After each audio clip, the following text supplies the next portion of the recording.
ನಮಸ್ಕಾರ, ನೀವು ನೋಡ್ತಾ ಇದ್ದೀರಾ ಉತ್ತರ ಕರ್ನಾಟಕ ಸುದ್ದಿವಾಹಿನಿ. ನಾನು ಪ್ರಿಯಾ ಶ್ರೀಗುರು. ರೈತರಿಗಾಗಿ ರಾಜ್ಯ ಸರ್ಕಾರ ಹಲವಾರು ಜನಪರ ಯೋಜನೆಗಳನ್ನು ರೂಪಿಸಿದೆ. ಕೃಷಿ ಇಲಾಖೆ ರೈತರ ವೇತನಕ್ಕೆ ಗುಣಮಟ್ಟದ ಬೀಜಗಳನ್ನು ಸಮರ್ಪಕವಾಗಿ ವಿತರಿಸುವಂತೆ ಸಿಎಂ ಆರ್ಥಿಕ ಸಲಹೆಗಾರ ಶಾಸಕ ಬಸವರಾಜ ರಾಯರೆಡ್ಡಿ ಸಲಹೆ ನೀಡಿದರು. ಯಲಬುರ್ಗಾ ಪಟ್ಟಣ ಕೃಷಿ ರೈತ ಸಂಪರ್ಕ ಕೇಂದ್ರದಲ್ಲಿ ಹಿಂಗಾರು ಬಿತ್ತನೆ ಬೀಜಗಳನ್ನು ರೈತರಿಗೆ ವಿತರಿಸುವ ಕಾರ್ಯಕ್ರಮಕ್ಕೆ ಚಾಲನೆ ನೀಡಿ ಮಾತನಾಡಿದ ಅವರು, ಮುಖ್ಯಮಂತ್ರಿಯಾಗಿ ಸಿದ್ದರಾಮಯ್ಯನವರು ರಾಜ್ಯದ ಜನತೆಗೆ ಹಲವಾರು ಭಾಗ್ಯಗಳನ್ನು ಕೊಡುವ ಮೂಲಕ ಭಾಗ್ಯವಂತರಾಗಿದ್ದಾರೆ ಎಂದು ಹೇಳಿದ್ದಾರೆ. ನಾನು 1985ರಿಂದ ಈ ಕ್ಷೇತ್ರದ ಶಾಸಕನಾಗಿ, ಸಂಸದನಾಗಿ, ಸಚಿವನಾಗಿ ಸಾಕಷ್ಟು ಮುಖ್ಯಮಂತ್ರಿಗಳನ್ನು ನೋಡಿದ್ದೇನೆ. ನಮ್ಮ ರಾಜ್ಯದಲ್ಲಿ ಕೋಟ್ಯಾಂತರ ಗ್ಯಾರಂಟಿ ಯೋಜನೆಗಳನ್ನು ಸೇರಿ ಬಡವರಿಗೆ ಅನುಕೂಲವಾಗುವ ರೀತಿಯಲ್ಲಿ ಅನೇಕ ಯೋಜನೆಗಳು ಜಾರಿಗೊಳಿಸಿದ್ದಾರೆ. ಆದರೆ ಯಾವ ರಾಜ್ಯದ ಮುಖ್ಯಮಂತ್ರಿಗಳು ಇಷ್ಟೊಂದು ಯೋಜನೆಗಳನ್ನು ಜಾರಿಗೊಳಿಸಿಲ್ಲ. ಆ ಹೆಗ್ಗಳಿಕೆಗೆ ಇವರದೇ ಪಾತ್ರ ಎಂದು ಹೇಳಿದರು. ಹಿಂದಿನ ಬಿಜೆಪಿ ಸರ್ಕಾರದ ಅವಧಿಯಲ್ಲಿ ಕೊಪ್ಪಳ ಏತ ನೀರಾವರಿ ಯೋಜನೆಗೆ ಅಳವಡಿಸಿದ ಪೈಪ್ಗಳು ಸೇರಿ ಯಾವ ಸಾಮಗ್ರಿಗಳು ಕೂಡ ಗುಣಮಟ್ಟದಿಂದ ಕೂಡಿಲ್ಲ. ಹೀಗಾಗಿ ಅವುಗಳ ಟಿಸಿ ಫೈನಲ್ ಬೋರ್ಡ್ಗಳು ಸುಟ್ಟಿ ಹೋಗಿವೆ. ಇದರಿಂದ ಕೆರೆಗಳ ನೀರು ತುಂಬಿಸಲು ವಿಳಂಬವಾಗಿದ್ದು ಅವುಗಳನ್ನು ಗುಣಮಟ್ಟದಿಂದ ದುರಸ್ತಿಗೊಳಿಸಿ ಶೇಕಡದಲ್ಲಿ 40 ಕೆರೆಗಳ ನೀರು ತುಂಬಿಸಲಾಗುವುದು. ಇನ್ನು ದೊಡ್ಡ ಕೆರೆಯ ನಿರ್ಮಾಣಕ್ಕೆ ಜನರು ಭೂಮಿಗಳು ನೀಡುತ್ತಿಲ್ಲ. ಕೆಲವು ಗ್ರಾಮಗಳಲ್ಲಿ ಮುಂದಿನ ವರ್ಷ ಹೊಸ ಕೆರೆಯ ನಿರ್ಮಾಣ ಮಾಡಲಾಗುವುದು ಹಾಗೂ ರಾಜ್ಯ ಸರ್ಕಾರವು ರೈತರಿಗೆ ರಿಯಾಯಿತಿ ದರದಲ್ಲಿ ಬೀಜವನ್ನು ನೀಡುತ್ತದೆ. ಇದು ಸಣ್ಣ ಮತ್ತು ಅತಿ ಸಣ್ಣ ರೈತರಿಗೆ ವರದಾನವಾಗಿದೆ ಎಂದು ಹೇಳಿದ್ದಾರೆ. ಕೃಷಿ ಇಲಾಖೆ ತಾಲೂಕು ಅಧಿಕಾರಿ ಪ್ರಮೋದ್ ತಂಬಾಳ್ ಪ್ರಸ್ತಾಪವಾಗಿ ಮಾತನಾಡಿ, ಮುಂಗಾರು ಬಿತ್ತನೆಗೆ ಬೇಕಾದ ಕಡಲೆ, ಬಿಳಿಜೋಳ ಸಂಗ್ರಹವಿದ್ದು ರೈತರು ಪಡೆದುಕೊಳ್ಳಬೇಕು ಎಂದರು. ಈ ವೇಳೆ ಬ್ಲಾಕ್ ಕಾಂಗ್ರೆಸ್ ಅಧ್ಯಕ್ಷ ಬಸವರಾಜ ಉಳ್ಳಗಡ್ಡಿ, ಮುಖಂಡರಾದ ತಿಮ್ಮಣ್ಣ ಚೌಡಿ, ವೀರನಗೌಡ ಬಸಪ್ಪ ಗೌಡ್ರು, ಈರಪ್ಪ ಕುಡುಗುಂಟೆ, ಶಿವಪ್ಪ ಕುಂಡುಗುರಿ, ಚಂಚಲಿ ಶಿವಾನಂದ ಮಳಿಗೆ ಮತ್ತು ರೈತ ಬಾಂಧವರು ಮತ್ತು ಇಲಾಖೆಯ ಸಿಬ್ಬಂದಿ ವರ್ಗದವರು ಭಾಗವಹಿಸಿದ್ದರು. ಸುಮಾರು 2 ಲಕ್ಷಕ್ಕಿಂತ ಹೆಚ್ಚು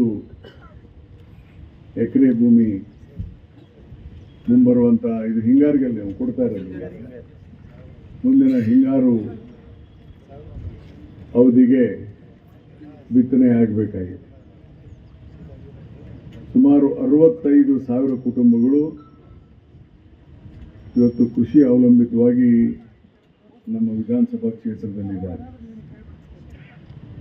ಅದರಲ್ಲಿ ಯಾರು ಸಣ್ಣ ರೈತರು, ಅತಿ ಸಣ್ಣ ರೈತರು ಅಂದರೆ 5 ಎಕರೆ ಒಳಗಡೆ ಇರೋದು, ಹೌದಲ್ಲಪ್ಪ? 5 ಎಕರೆ ಹೋಗಿಲ್ಲ, 5 ಎಕರೆ ಒಳಗಡೆ ಇರುವಂಥ ರೈತರಿಗೆ ಬೀಜ ಮತ್ತು ಗೊಬ್ಬರಗಳನ್ನು ಸ್ವಲ್ಪ ರಿಯಾಯಿತಿ ದರದಲ್ಲಿ ಕೊಡುವಂಥ ಒಂದು ಕಾರ್ಯಕ್ರಮವನ್ನು ನಮ್ಮ ಸರ್ಕಾರ ಸನ್ಮಾನ್ಯ ಸಿದ್ದರಾಮಯ್ಯನವರು ರಾಜ್ಯಾದ್ಯಂತ ಮಾಡ್ತಾಯಿದ್ವಿ, ಬರೀ ಯಲಬುರ್ಗಿ ತಾಲೂಕಿನಲ್ಲ. ಅದಕ್ಕೆ ಇದರಿಂದ ಸ್ವಲ್ಪ ಅಲ್ಪ ಪ್ರಮಾಣದಲ್ಲಿ ಒಬ್ಬೊಬ್ಬ ರೈತರಿಗೆ ಒಂದು 20 kg 30 kg ಹೀಗೆ ರಿಯಾಯಿತಿ ದರದಲ್ಲಿ ಹಣ ಉಳಿದ್ರೆ ಅವನಿಗೆ ಅನುಕೂಲ ಆಗಲಿ ರೈತರಿಗೆ ಅಂತ ಹೇಳಿ ಇವತ್ತು ಸಾವಿರಾರು ಕೋಟಿ ರೂಪಾಯಿ ಆಗಿರ್ತಾರೆ. ಅಂದರೆ ಡೇನಲ್ಲೇ ನೀವು 7 ತಾಸು ನೀರು ಹಾಸ್ಕೊಂಡ್ಬಿಡ್ಬೋದು, ರಾತ್ರಿ ಅದು ತೊಂದರೆನೇ ಬರೋದಲ್ಲ. ಅದಕ್ಕೆ ಸಬ್ಸಿಡಿ ಕೊಡ್ತೇವೆ, ಅದೆಲ್ಲ ಸಬ್ಸಿಡಿ ವಿವರ ಆಮೇಲೆ ಹೇಳ್ತೇನೆ. ಈಗಾಗಲೇ ಚಾಲೂ ಆಗಿದೆ ಅದು. ನಮ್ಮ ತಾಲೂಕಿನಲ್ಲಿ ಸುಮಾರು 12-13 ಸಾವಿರ ಪಂಪ್ ಸೆಟ್ ಈಗ ಆ್ಯಕ್ಟಿವ್ ಇದ್ದಾವೆ. ಒಂದು 2-3 ಸಾವಿರ ಅನ್ಅಥರೈಸ್ಡ್ ಇದ್ದಾವೆ. ಇವೆಲ್ಲ ಕೆಲಸ ನಾನು 1985 ಭಾಳಷ್ಟು ಹಳ್ಳಿಗಳಿಗೆ ಕರೆಂಟ್ ಇರಲಿಲ್ಲ. ಭಾಳ ಮಂದಿಗೆ ಗೊತ್ತಿಲ್ಲ ನಿಮಗೆ. 70 ಹಳ್ಳಿ ಕರೆಂಟ್ ಇರಲಿಲ್ಲ. ನಾನು MLA ಆದಾಗ ಎಲ್ಲ ಹಳ್ಳಿ ಕರೆಂಟ್ ಹಾಕಿಸಿ, ಬೋರ್ವೆಲ್ ಹಾಕಿಸಿ, ಅವಾಗನೇ ನೋ ವಾಟರ್ ನೋ ಮನಿ ಅವತ್ತು ಕೊಡಿಸಿದ್ದೇನೆ.